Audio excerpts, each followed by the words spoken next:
Hello મિત્રો, તો દેશી વાર્તામાં ગુજરાતી તમારું સ્વાગત છે। હું એક ગામમાં રહું છું। ત્યાં હું અને મારા મમ્મી પપ્પા પણ રહેતા હતા। મારી ઉંમર લગભગ 22 વર્ષ। હું એક મામૂલી જોબ કરતી હતી અને માં ગુજરાન ચલાવતી હતી। પણ આ મહિનાથી પહેલા મહિના સુધી મારું ગુજરાત ચાલતું હતું। એટલો મારો પગાર હતો, પણ શું કરું, ક્યારેક તો પગાર ના આવે, લેટ પડે તો મારે પણ ખાવાના ખાવા કરતા। પણ હું એક દિવસ બેઠી હતી ને એક સાહેબ આવ્યા, મને કહેવા લાગે, બેન, તમારે જોબ કરવી હોય તો મારી કંપનીમાં જગ્યા છે। પણ મેં પણ કહી દીધું, હું એક મામૂલી જોબ કરું છું, તેથી મારું ઘર ચાલે છે। અમારી કંપનીમાં પગાર કેવો મળશે અને શું કામ કરવું પડશે? સાહેબે પણ મને કીધું, તમારે તો મશીન ચલાવવાના અને ચલાવવા દેવાના। સારું, યોગ્ય લાગે છે તો કાલે હું તમને ફોન કરીશ। સાહેબ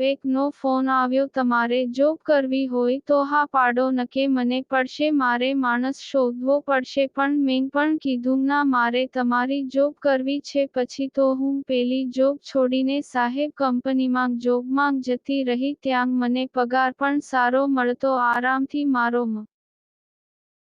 મહિનો નીકળી જતો। એક દિવસ કંપનીમાં મશીન ચલાવતી હતી। સાહેબ મારું કામકાજ જોઈ રહ્યા હતા, તેથી સાહેબની નજર મારા સંતરા પર પડી। પછી તો સાહેબે મને એવી ગબાવી તો મારા હોશ ઉડી ગયા। તો મિત્રો, એવી હતી। તો મિત્રો, આવી ગબાનો બીજો ભાગ જોવા માટે મારી ચેનલને લાઈક કરો, શેર કરો અને સબસ્ક્રાઇબ કરો।